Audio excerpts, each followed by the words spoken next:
హే friends, toxic official trailer.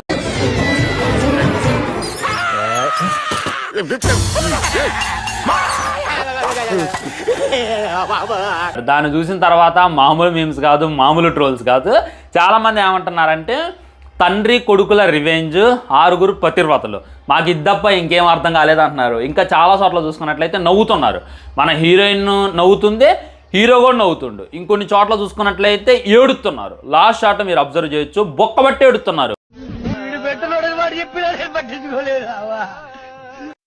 ఊరిని అమ్మ ఇదెక్కడే ఏడుపురా మామ, ఇదెప్పుడే ఏడుపు కొట్టు రా బాబా అని చెప్పి చాలామంది అయితే కామెంట్ చేస్తున్నారు. ఈ విధమైనటువంటి మీమ్స్. ఇంకా చాలామంది I want to civilise conversation అని చెప్పి రుక్మిణి బేబీ వచ్చింది. రాంగ్లోనే ఆ సివిలైజ్డ్ కన్వర్జేషన్ తర్వాత ఏం జరిగింది మానిస్టర్ బాయ్, దయచేసి చెప్పు బాయ్ అని చెప్పి ఇంకొంతమంది కామెంట్ చేస్తుంటే, ఇంకొంతమంది రుక్మిణి వసంతాన్ని ఫినిష్ చేసిందా లేదా రాకీ బాయ్ అని చెప్పి పందాలు వేసుకుంటున్నారు. నేను చెప్తా ఈరోజు ఈ వీడియోలో అసలు రుక్మిణి వసంత క్యారెక్టర్ ఏంటి అనేటటువంటిది చెప్పబోతున్నా. ఫైనల్లీ ఆ సివిలైజ్డ్ కన్వర్జేషన్ తర్వాత ఏం జరిగింది అనేటటువంటిది చెప్తా. ఇంకా చాలామంది రుక్మిణి వసంత జోలికి వచ్చావనుకో సోషల్ మీడియా దడలాడిస్తామని చెప్పి ఫ్యాన్స్ అయినా వాళ్ళంతా కూడా కామెంట్ చేస్తున్నారు. మీరు సోషల్ మీడియాని దడ ఆడియండి, అక్కడ మన మాస్టర్ చూసుకున్నట్లయితే రుక్మిణి దడలాడిస్తారు అని చెప్పి రిప్లైలు కూడా ఇస్తున్నారు అనమాట. అసలు ఏం జరిగింది, పారిపో పాప మానిస్టర్ దగ్గర నుండి, వాడి దగ్గర నుండి పారిపో పాప అని చెప్పి కూడా చాలామంది అయితే కామెంట్ చేస్తున్నారు. ఇంకో షార్ట్లో చూసుకున్నట్లయితే బట్టలు ఇప్పించి ఉంటుండో, దానికి గల రీజన్ అని. ఇంకా చాలామంది ఇది యానిమల్కి సీక్వెల్ లాగా ఉంది. యానిమల్లో చూసుకున్నట్లయితే సేమ్ తండ్రి కొడుకులో ఇదే, కాకపోతే అక్కడ ఏంటంటే తండ్రి కొడుకుల ఎమోషన్, తండ్రి మీద దాడి చేస్తే కొడుకెళ్ళి రివెంజ్ తీసుకోవటం. ఇక్కడ ఏంటంటే తండ్రి మీద కొడుకు రివెంజ్ తీసుకోవటం. సేమ్ యానిమల్ లాగే ఉంది. యానిమల్లో చూసుకున్నట్లయితే మన రణబీర్ కూడా బట్టలు ఇప్పి తిరుగుతాడు, ఇందులో కూడా మనోడు బట్టలు ఇప్పి తిరుగుతుండు. ఇంకా అయ్యే ఉన్నాయి యాజ్ ఇట్ ఈజ్. ఇంకా మొత్తం హీరోయిన్స్తో అవి మొత్తం యానిమల్లో కూడా అదే కదా, తన వైఫ్తోనే కాదు వేరే వాళ్ళతో కూడా ధూమ్ ఉంటుంది అని చెప్పి ఇది యానిమల్కి సీక్వెల్ లాగా ఉంది, యానిమల్ పార్ట్ 2 లాగా ఉంది అని చెప్పి కామెంట్ చేస్తున్నారు. అవేం కాదు, అసలు డీటెయిల్గా ఏముంది ట్రైలర్లో, రుక్మిణి వసంతాన్ని ఫినిష్ అయిందా లేదా అనేటటువంటిది డీటెయిల్గా మాట్లాడుకునేటటువంటి ప్రయత్నం చేద్దాం. వీడియో అయితే మొత్తం చూడండి. ఆల్రెడీ మన వారణాసికి సంబంధించినటువంటి 2 పోస్టర్స్ని అయితే రిలీజ్ చేశారు. భారీ ఎక్స్పెక్టేషన్స్ పెట్టుకోమాకండి, పర్లేదు అనమాట, బాగానే ఉన్నాయి. డెఫినెట్లీ వెళ్ళి ఆ వీడియో చూడండి, మీకైతే అందులో పిచ్చ క్లారిటీ వస్తుంది. సో ఫస్ట్ థింగ్ మాట్లాడుకోవాలంటే ఇది యానిమల్కి సీక్వెలా అని అంటే కాదు, యానిమల్కి దీనికి చాలా అంటే చాలా డిఫరెన్స్ ఉంది. అక్కడ రణబీర్ బట్టలు ఇప్పిండి, ఇక్కడ యశ్ బట్టలు ఇప్పిండు. యానిమల్ అయిపోవాలంటే ఎలా అయిపోతుంది నాకు అర్థం కావట్లా. బట్టలు ఇప్పడం అనేటటువంటిది ఇప్పుడు కాన్సెప్ట్ కాదు. మీకు మన ఆపరేషన్ దుర్యోధన గుర్తుందా, శ్రీకాంత్ గారి మూవీ, దాంట్లో శ్రీకాంత్ గారు ఎప్పుడో బట్టలు ఇప్పి రోడ్డు మీద తిరుగుతాడు. మరి ఇప్పుడు ఏమన్నారు, ఆపరేషన్ దుర్యోధన యానిమల్ ఒకటే అంటారా అన్నారు కదా. అండ్ తండ్రి కొడుకులు రివెంజ్. ఇక్కడ ఏంది, యానిమల్లో తండ్రి మీద ఎవడో అటాక్ చేస్తాడు, ఎవడో కాదు వాళ్ళ అన్నదమ్ములే అటాక్ చేస్తారు. అటాక్ చేసిన తర్వాత మనోడు వెళ్ళి వాళ్ళందరినీ కూడా వేసేస్తాడు. నా తండ్రికి ఏ విధమైనటువంటి ప్రాబ్లం ఉండొద్దు, నా తండ్రికి ఏ విధమైనటువంటి ఇబ్బంది ఉండొద్దు అనేటటువంటి ఉద్దేశంతో వాళ్ళందరినీ కూడా వరసబెట్టి చెరిచేస్తాడు మన హీరో. అదే యానిమల్ స్టోరీ. ఇందులో ఏంది, మీరు ట్రైలర్ చూస్తే మీరు అబ్జర్వ్ చేయొచ్చు అనమాట. హీరో చూసుకున్నట్లయితే ప్లే బాయ్, మన రాయా చూసుకున్నట్లయితే ఒక చోట ఆగేటటువంటి వ్యక్తి కాదు, ఒక సిటీలో ఆగాలి, ఒక అమ్మాయితో లైఫ్ లాంగ్ ఉండాలి అనేటటువంటి వ్యక్తి కాదు. గాల్లో పక్షి లాంటి తోడు మనసు. ప్రేమించినప్పుడు చాలా అంటే చాలా సిన్సియర్గా లవ్ చేస్తాడు, ట్రూగా లవ్ చేస్తాడు. అవతల ఉన్నటువంటి అమ్మాయిని నమ్మడానికి చాలా అంటే చాలా తెగిస్తాడు. కానీ వన్స్ అమ్మాయితో పని అయిపోయిందంటే ఒక డేకడు, అది రాయాగాడి క్యారెక్టర్ అనమాట. సో ఇక్కడ ఏంది, రాయాగాడు ఆ విధంగానే ప్లే బాయ్లో తిరుగుతూ ఉంటాడు. తనకి మిగిలిన వాళ్ళ అమ్మాయిలందరూ కూడా తనకి లైట్ తీసుకుంటా తనని కలుస్తారు, అయిపోద్ది, ఆ తర్వాత అక్కడ నుండి వెళ్ళిపోతారు. కానీ మన హీరోయిన్ చూసుకున్నట్లయితే మనోడి పట్ల చాలా సీరియస్గా ఉంటుంది. ఫస్ట్ వెళ్ళి అడుగుతారు కదా రేట్ ఎంత అని అడిగినప్పుడు కాండ్రింగ్ చూసిన తర్వాత మన రాయా ఛాలెంజింగ్గా తీసుకుంటాడు. సో దీన్ని ఎలాగైనా సరే ఫినిష్ చేయాలని చెప్పి అప్పుడు దాంతో సిన్సియర్ లవ్ చేస్తున్నట్టు ఒప్పించే తన లవర్ లాగా, తన జిఎఫ్ లాగా ఇచ్చేసి తనతో ఓన్ అయిపోతాడు అనమాట. ఫైనల్లీ అయిపోయిన తర్వాత తను వదిలేస్తాడు. ఎందుకు వదిలేస్తాడు, అది ఈగోకి సంబంధించింది, లేకపోతే వీళ్ళిద్దరికి ఏదైనా గొడవ అయింది అనమాట.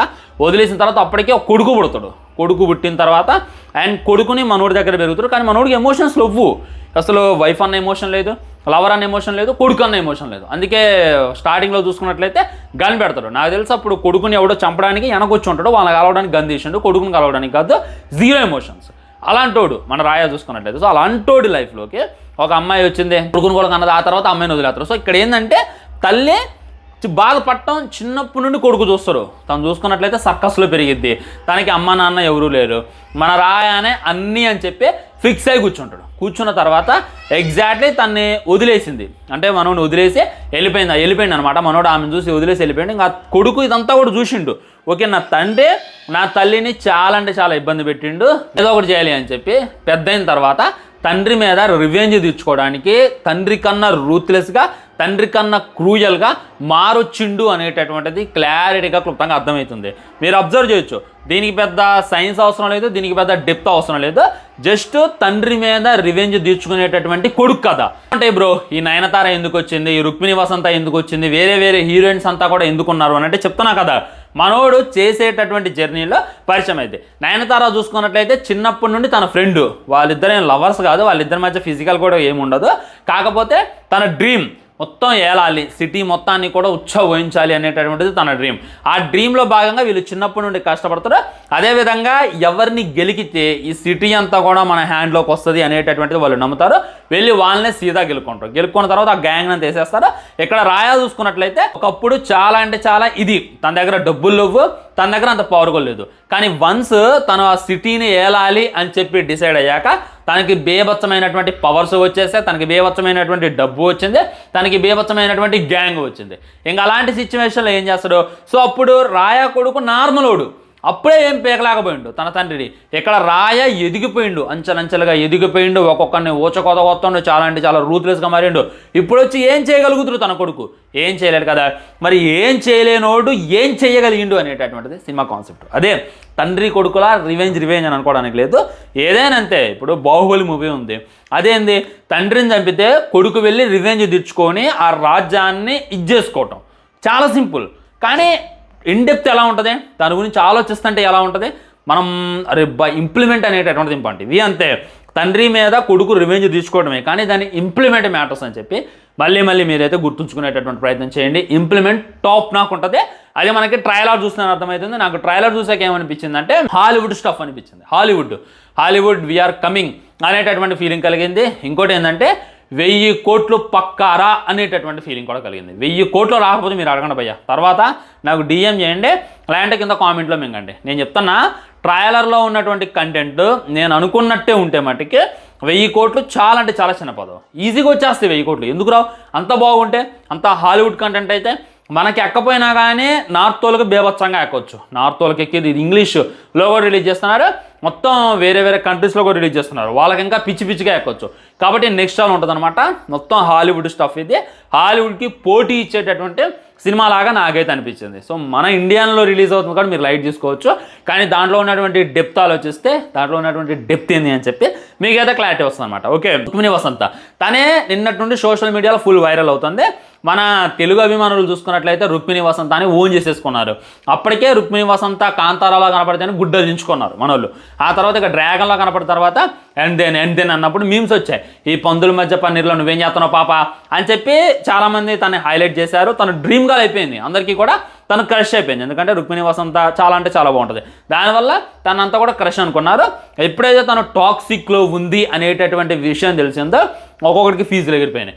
ఎందుకంటే టాక్సిక్ అనేటటువంటిది full adult movie, adult content. ఎంత అడల్ట్ ఉంటుందంటే పిల్లలు రావద్దు, పెద్దోళ్ళు రావద్దు, లేడీస్ రావద్దు, ముసలోళ్ళు రావద్దు అని చెప్పి ఇంటిమేషన్ ఇచ్చేశారు. అంత మటుకి చరిత్రలో ఎవడు కూడా అలాంటి ఇంటిమేషన్ ఇవ్వలేదు, ఓన్లీ 18+ వాళ్ళకే అనేటటువంటిది ఇస్తారులే. కానీ పిల్లగాళ్ళు రావద్దు, పెద్దోళ్ళు రావద్దు, గ్రాండ్ ఫాదర్ రావద్దు, ముసలోళ్ళు రావద్దు, లేడీస్ రావద్దు అని చెప్పి వార్నింగ్ పాస్ చేసి రిలీజ్ చేసేటటువంటి సినిమా ఖచ్చితంగా మన టాక్సిక్ అని చెప్పొచ్చు. సో అలాంటప్పుడు అందులో రుక్మిణి ఉంది అని అంటే అందరికీ కూడా దద్దలాడింది అనమాట. ఎగ్జాక్ట్లీ రిలీజ్ చేసినటువంటి ట్రైలర్లో చూసుకున్నట్లయితే యష్ భాయ్ మొత్తం బట్టలు ఇప్పిన తర్వాత జస్ట్ రుక్మిణి వసంత వచ్చి I want to civilized conversation, అంటే నాకు నీతో పద్ధతిగా మాట్లాడాలనుంది అని చెప్పిన తర్వాత అంటే నేను నీకు పద్ధతిగా కానొస్తున్నాను అని చెప్పి తనకైతే సెటైర్ వేసిండు. సో ఇక్కడ వచ్చేటటువంటి క్వశ్చన్ ఏంటంటే, మన సివిలైజ్డ్ కన్వర్జేషన్ తర్వాత రుక్మిణి వసంతకి యష్ భాయ్కి మధ్య ఏం జరిగింది అనే కదా నేను చెప్తా చూడండి. ఖచ్చితంగా దడే డౌట్ పెట్టుకోమాకండి మీరు. ఎందుకంటే ఆ హీరోయిన్ మనోడు చూసుకున్నట్లయితే ఆల్రెడీ అమ్మాయిలు పిచ్చోడు, ఆ కైరానే అది ఏమో అని చెప్పండి హీరోయిన్, ఆయన హీరోయిన్ దగ్గరికి వెళ్ళి రేట్ ఎంత అని అడిగినోడు, అలాంటి క్యారెక్టరోడు. ఇక్కడ హీరోయిన్కి మన రుక్మిణి వసంతకు చూసుకున్నట్లయితే రాయాతో ఖచ్చితంగా ఏదో పని ఉంది, ఏదో అవసరం ఉంది. అందుకే ఆడు బట్టలు లేకుండా ఉన్నా కానీ వచ్చి నాకు నీతో సివిలైజ్డ్ కన్వర్జేషన్, నేను నీతో పద్ధతిగా మాట్లాడాలి అని అనుకుంటున్నాను అంటది.